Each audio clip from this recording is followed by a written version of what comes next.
Lately, I have been in a place where I am starting to face aspects of myself that I've never allowed to show.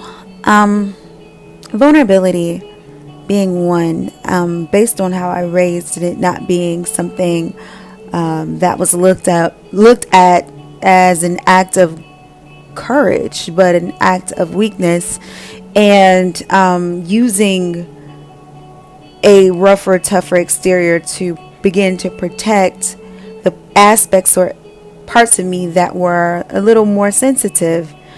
The funny thing is, sometimes in life, these aspects serve us until they don't. So, for instance, you might grow up in a rough environment, or you might come from a tough home background, or whatever it is. You might require to show up at work a little bit more as a woman. You might have to present yourself in a corporate environment in a different light than your natural, organic, womanly female nature. And while these things are good in particular situations and circumstances, they don't make room for a healthy place for authenticity, because there is a level of vulnerability that goes into anything that you do. When you do something new, it requires vulnerability. It requires a level of love for yourself, and a level of self-acceptance, and a level of transparency, and the ability to be bold.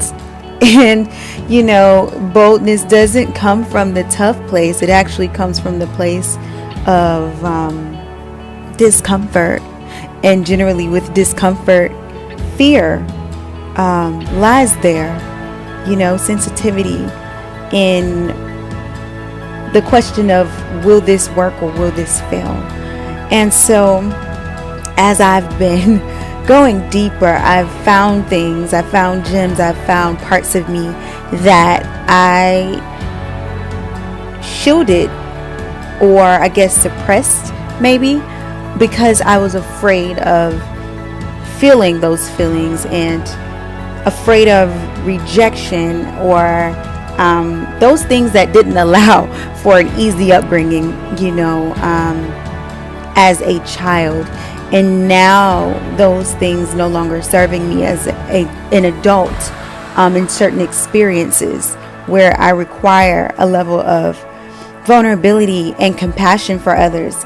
And the truth is, I discovered that I wasn't able to give compassion because I wasn't able to receive compassion.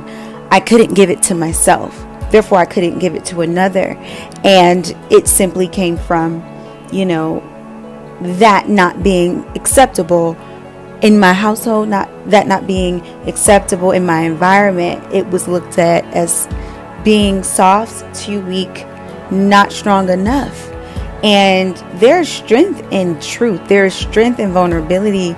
And we have to correct this disease, because I think that a lot of people are suffering from the inability to fully accept and love themselves, because they might not have been accepted and loved by, their parents, by their environment, wherever they come from. And so they were taught to not accept these elements or aspects of who they are. And it's incorrect, and it needs to be addressed. And it's not a woman thing. It's not a feminine thing. It's a human thing. Self-acceptance is powerful, because that is the gateway to self-love. That's a gateway to gifts and things that we might have deeply hidden in us. Gifts that are inside of us that won't even begin to emerge because we haven't had the opportunity to acknowledge those aspects of ourselves.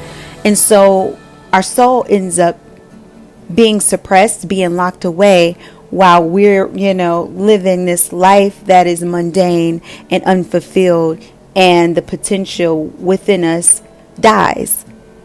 And so I just challenge you for the next few weeks to begin to discover and begin to ask questions. You don't have to, I'm not saying you got to go cry a river or anything, but just ask questions. Ask, who are you really, truly? Because I guarantee you, your soul will begin to show up and speak to you.